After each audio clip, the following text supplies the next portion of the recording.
I'm told that he's now known as the bolt cutter, so that's good. Look, I won't go on for too long, but we know how important Queensland is to the national stage politically. We worked so hard for so long to try and change the reputation of Queensland. We finally got that one Senate seat. I'd really like to keep it. We've got so much work that we still need to do. We're still the home of the Galilee Basin. We're still the home of the minister who thinks that climate change in the small island nations is a laughing matter. Peter Dutton, boo, yes. Boo. And yet we're still the home of amazing places like the Great Barrier Reef, and I still think that we actually have the biggest heart of all of the country. So this is all at stake here, and we're going to need all hands on deck in the lead up to the election, but I'm feeling really positive. With Richard at the helm now, people are seeing us with fresh eyes, and everybody's mother tells me how much they love Richard, so I'm really hopeful, not in a weird way, in a lovely way. So I'm really hopeful that we can appeal to a broader range of people and actually express that we are perfectly normal. We actually are the party with long-term vision. We have big hearts, but we're all about common sense, and we've got a plan for the future. And we're not in bed with a vested interests, and we don't take the dirty money from the big polluters. So I think we've got a really strong positive story to tell, and that's going to be all of our jobs in the lead up to the election, is to share that message and help us cut through the awful Murdoch press who like to paint us as the extremists when you've got a Prime Minister who says that coal is good for humanity, and that his best achievement as the Minister for Women was ripping up the carbon price so that women, when they were doing the ironing, could feel more comfortable about the household budget. But we're the extremists. So anyway, it's a big task, but I think we're up to the job with all of your help. So without further ado, it's my great pleasure to introduce Richard, who, as I said, has become a very good friend of mine and is doing a really marvellous job in the role. So thank you, Richard, and thank you for coming, and welcome.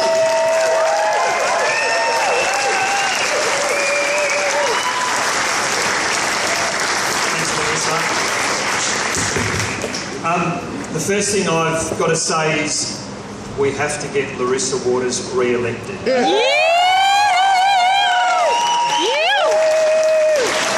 Thank you to all of you for helping, giving us Larissa, because she's an incredible asset to the party room. Here. And we want to make sure that we get Larissa re-elected, and who knows, in a double dissolution, maybe get Andrew in there as well. So it's exciting.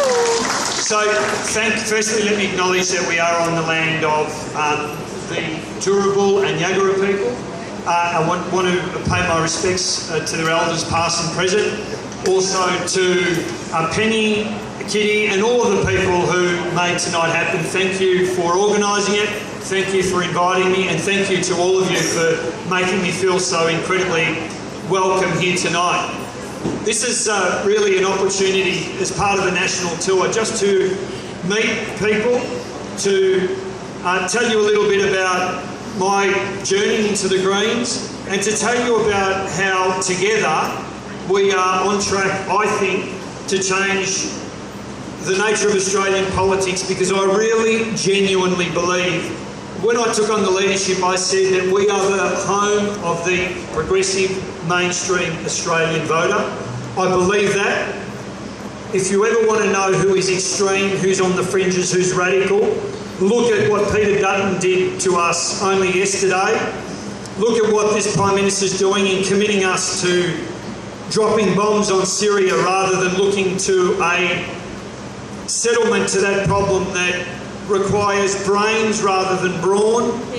We are the natural home of progressive mainstream voters, and everyone in this room needs to know that.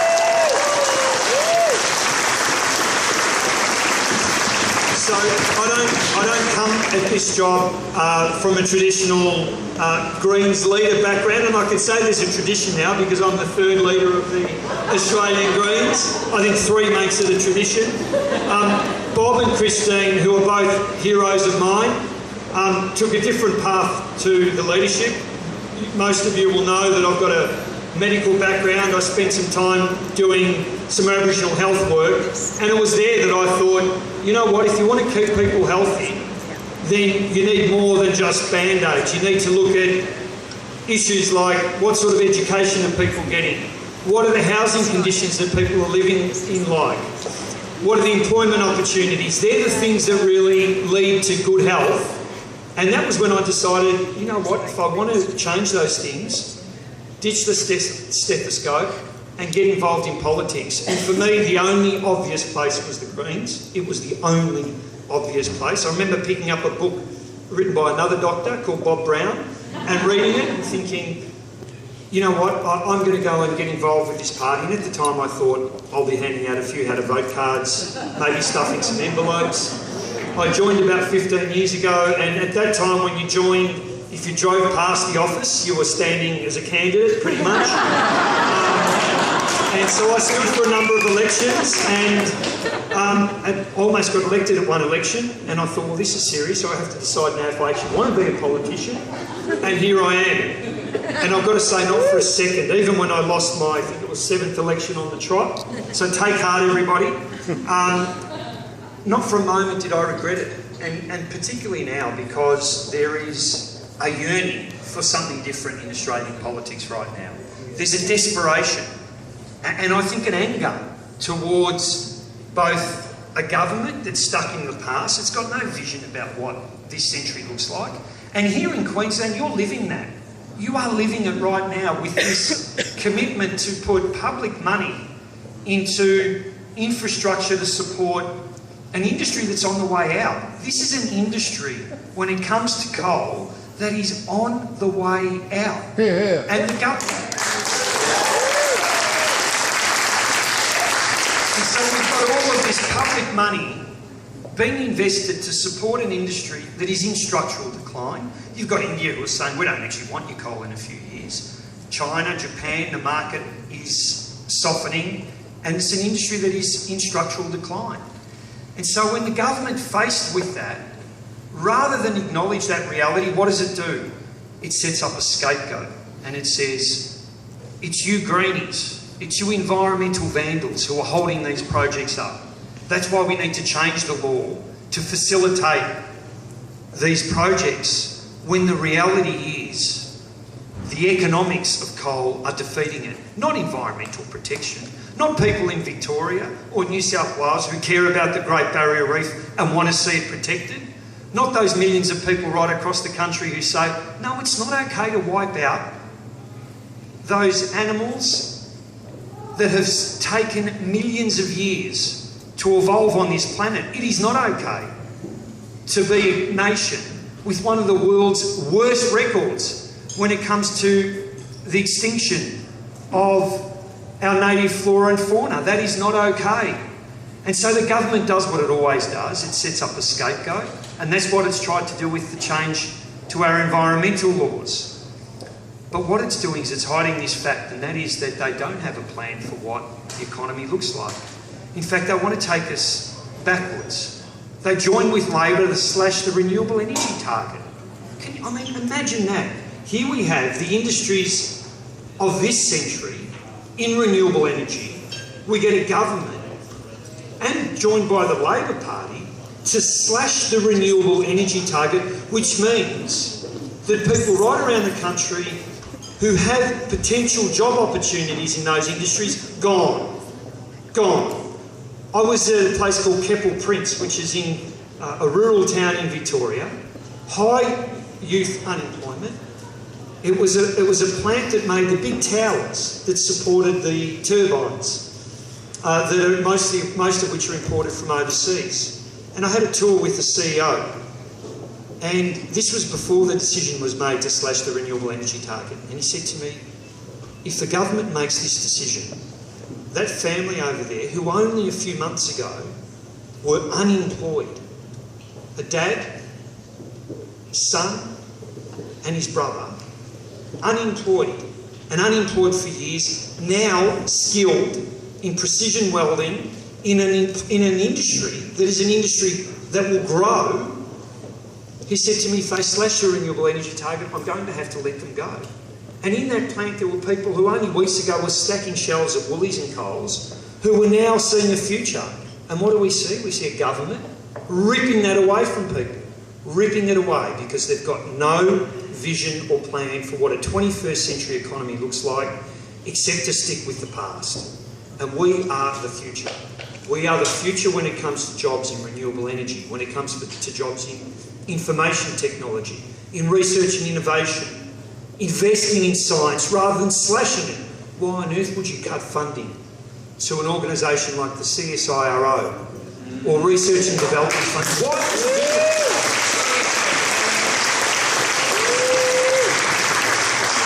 And so when we have a discussion about who has the economic credentials to manage the country, we are emerging as a shining light. We are, and we are going to have more to say about that in the coming months. We are a party that believes that the future of this country lies up here in our brains. Not in digging holes out of the ground, not in shipping stuff offshore. And it's a future that's jobs rich, that's pollution free, that means meaningful employment for generations that come after us. It takes some imagination, some creativity. That's what it takes to be able to forge that path for people. And why do we believe in a vision that means more employment and a stronger economy? Because if we do that, we can invest in the things that we care about, like a decent health system. Rather than trying to introduce Medicare co-payments to make it harder for people to see a doctor, why not make it easier? Why not invest in the sort of technologies that we know will help us live longer and healthier lives? They try and tell us that the health system's unsustainable. It's nonsense. We spend about 9% of our GDP on health. The US spends double that. And they've got a system that's unfair and that's much more expensive and inefficient. We've got a great health system. Our job is to build it up. And if building it up means we give people access to new technologies, to new treatments, new medicines, things that can help them be more productive and live longer and healthier lives, well, that's a good thing. And that's why you grow an economy, to be able to provide healthcare, education, all of those things that we know as individuals make our society a better place for us and for our kids. And of course, there's something called compassion that's desperately missing in this government. You saw recently the announcement to take in 12,000 refugees. We welcome that. That is a good thing. And let me tell you, it was the Greens who led the charge to make that happen. We came out 10 days ago. We worked with groups like Amnesty and the Refugee Council, and we said, what do we need to do here? What is the responsibility of Australia? And together we agreed on a figure of 20,000. We said we need, as an immediate standalone intake, to bring in 20,000 refugees. The government said they weren't going to do it. They spent days stonewalling, saying that we weren't going to increase our humanitarian intake. And we kept the pressure on. We kept it building. Of course, Labor came in and they couldn't agree with what the Greens said because it's the Greens and we can't back anything they do. So they said 10,000. You know, if the Greens say 20, let's just halve it. That sounds as good a number as any. And so they came out with 10,000. Well, of course, thank you, Labor. The government says, well, we're going to take in 12,000 people. We're going to make you guys look like you're not generous enough. We're not going to go near the Greens, but you've given us permission to not give 20,000. It's a step forward. We've got 12,000 people whose lives have been changed as a result, and we helped to make that happen. And I think the people in this room, good on you. Good on you for attending rallies, for doing all the things that made the government take notice. But this is only a start, and our job now is to turn the goodwill that people feel towards what's going on in Syria towards what's happening in our detention camps right now.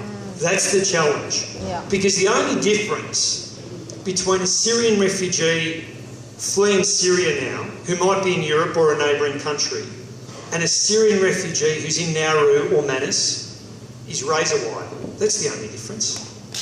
And we need to now use this opportunity to make sure that the government does the same thing when it comes to those refugees in detention centres and listens to the Australian people who have shown themselves to be more compassionate and generous and welcoming than this government would have us believe, and to acknowledge that it's a strong country, being able to offer people protection, that's a sign of strength.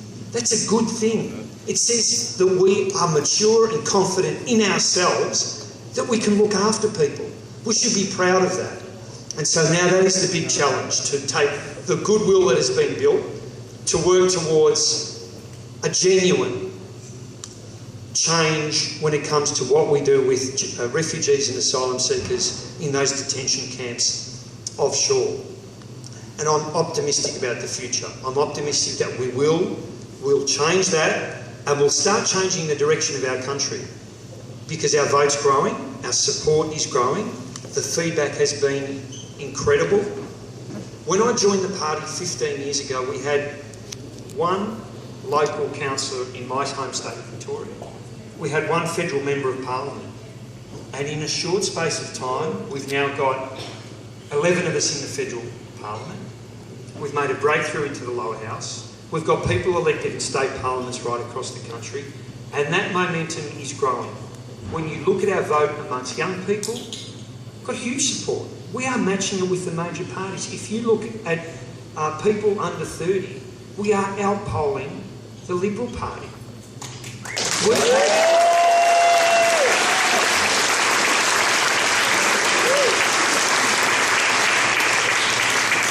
And the issues of this century, they're our issues. Climate change is the big challenge of this generation, and we are the only party who is advocating for common sense, optimistic vision for what tackling climate change looks like. I think it's a good news story to be able to transition away from polluting industries that make people sick, that are dangerous, towards clean energy that's jobs rich, that creates huge opportunities for young people right across the country. That's a good news story.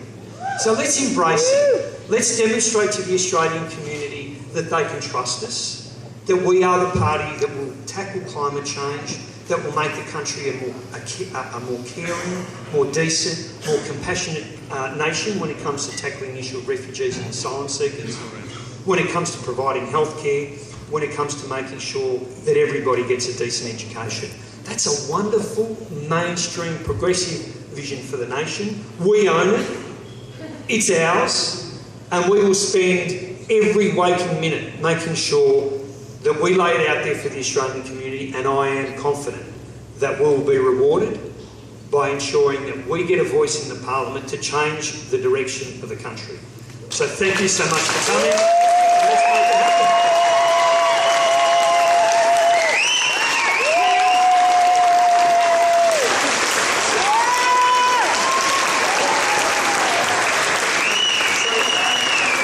Larissa and I we're happy to take a few questions before we head off. So we'll spend 10 minutes or so taking some questions.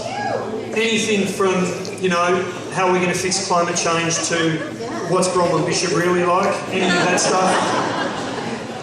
Richard, thank you very much. Your speech just now was just amazing. We're so thankful to have you here in Queensland. When we were talking about refugees, I had a First Nations person do Welcome to Country up on the Sunshine Coast, and she did make a good point that we need to welcome the people from around the world, that we respect our land, our soil, our oceans, everything that sustains us. But we have to remember that this government are making the First Nations people refugees in their own country. Would you agree? This is something...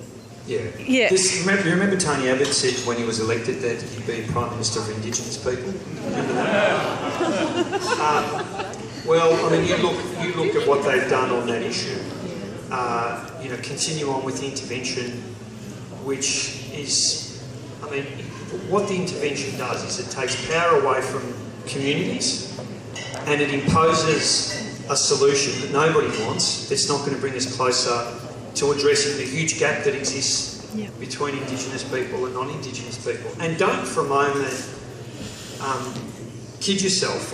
We are talking about a community within our own country that suffers from health conditions that only exist in some of the poorest places on earth. I remember when I worked in Tent Creek in the Territory. It was effectively like working in a refugee camp in Africa. when we talk about some of the conditions that people are suffering from in remote Indigenous communities, we are talking about a nation within a nation. So we've got a huge challenge ahead of us. The Prime Minister has completely ignored that challenge. The intervention, these policies that, like the healthy welfare card and so on, which take power away from people rather than empowering them. The proposal from the WA government to shut down remote Indigenous communities, I mean, I felt like I was going back 100 years when that happened. Now we need to have a total rethink. We need to set up a new representative Indigenous body to ensure that we're making decisions with Indigenous people, not standing in over the top of them, and assuming we're acting in their best interests when we're not. Thank you.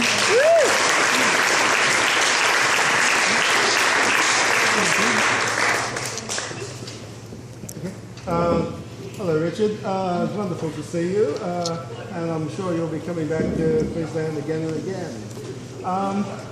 I was wondering, what do you estimate is going to happen inside the Liberal Party when Tony Abbott, by dint of his own tremendous efforts, loses Canning? Okay. So the question was, what happens when Tony Abbott loses Canning? Look, if you'd lived, I lived through the Rudd and Gillard era. We both did together. And one thing I learned through that is don't make predictions about what's going to happen, because no one could have written that script. I don't know that he'll lose Canning. I think he'll come close to it, but who knows? He's under a lot of pressure at the moment. And the government at the moment's got a bit of a whiff about it in the same way as it did in the final months of the Gillard-Rudd era.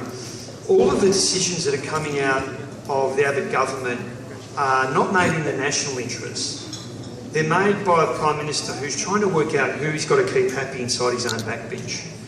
You know, it's really, you can see the calculus that's laid over every decision.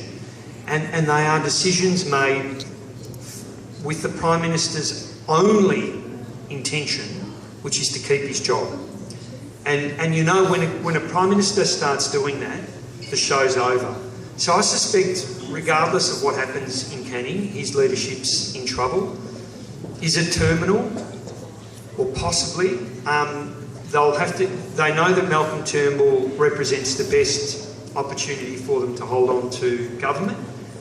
But most of the dinosaurs and Neanderthals inside the coalition despise Malcolm Turnbull because he thinks about issues and he's actually somebody who's got a modicum of decency. So what in the end I think will decide that outcome is whether their hatred of Turnbull is outweighed by their desire to keep their own jobs. And the closer you get to an election, the more that those backbenchers, who worry about losing their job, start to think about that above all else. And so I wouldn't be surprised if there is a change in leadership. I just can imagine, though, the campaign that Labor's going to run. Can you imagine all the great material they've got with Abbott and all of those ministers, you know, the quotes they used when Gillard and Rudd, the whole Gillard and Rudd era? I reckon there'd be hours worth of TV advertising using their own words against them. So that's all the stuff they're weighing up at the moment. In the end, as far as we're concerned, you just got to ignore that. You've got to keep focusing on what you do, keep giving people an option, keep showing some leadership, and all that stuff takes care of itself.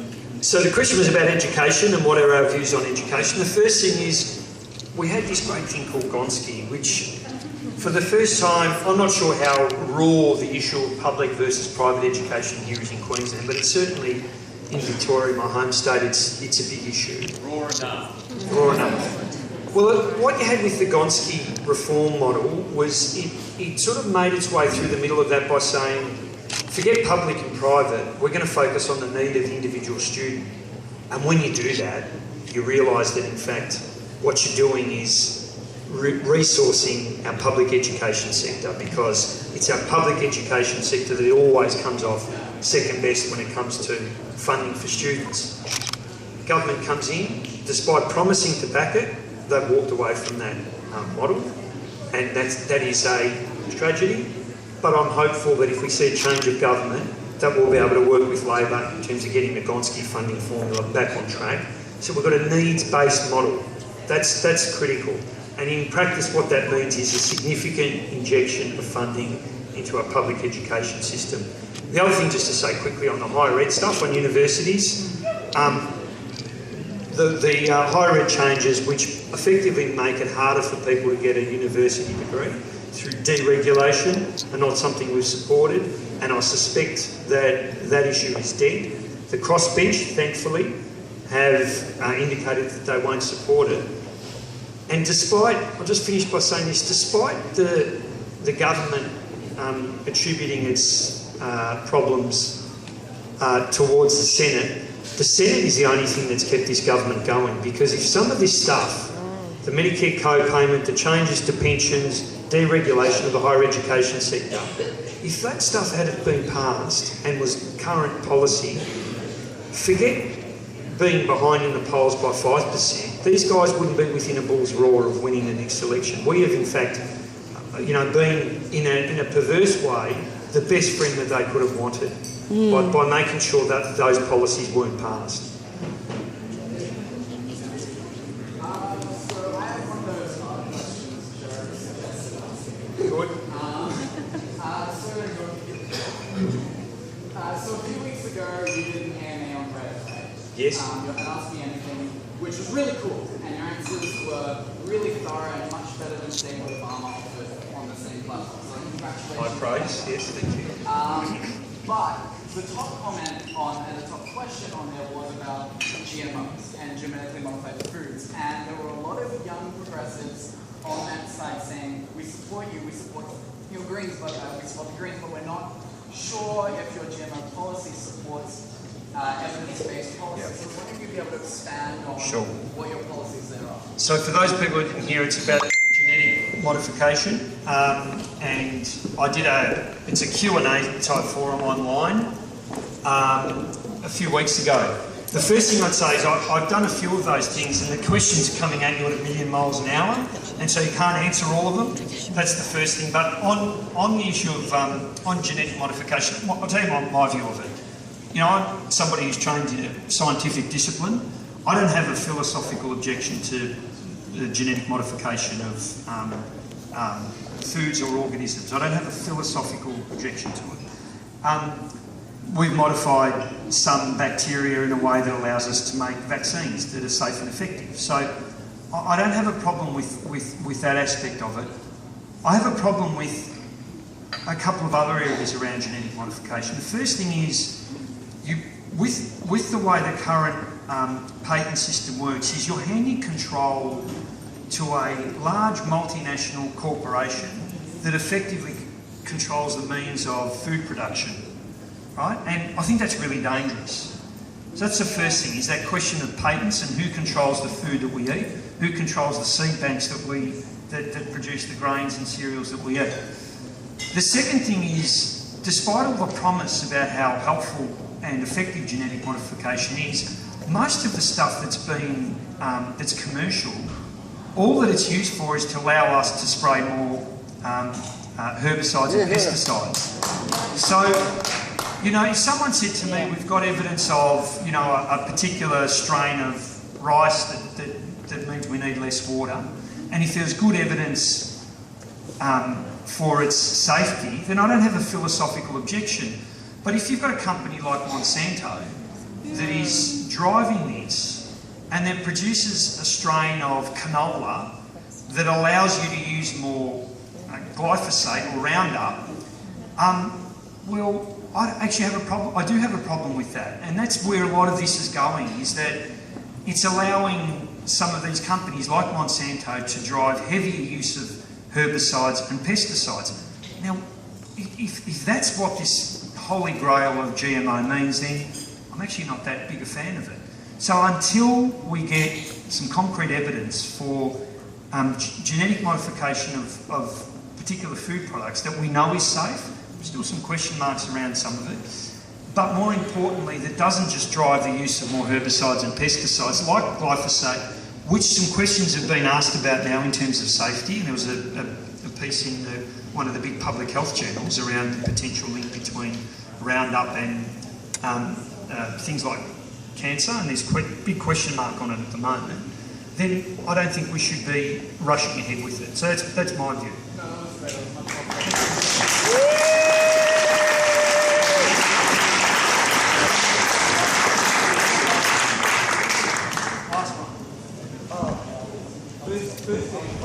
Oh, okay, we're done. Cold food, let's eat. Thanks, everybody. Ladies and gentlemen, please thank us and Richard and The great thing about this event is that they're going to be around to answer all your questions now. So if you didn't get to ask your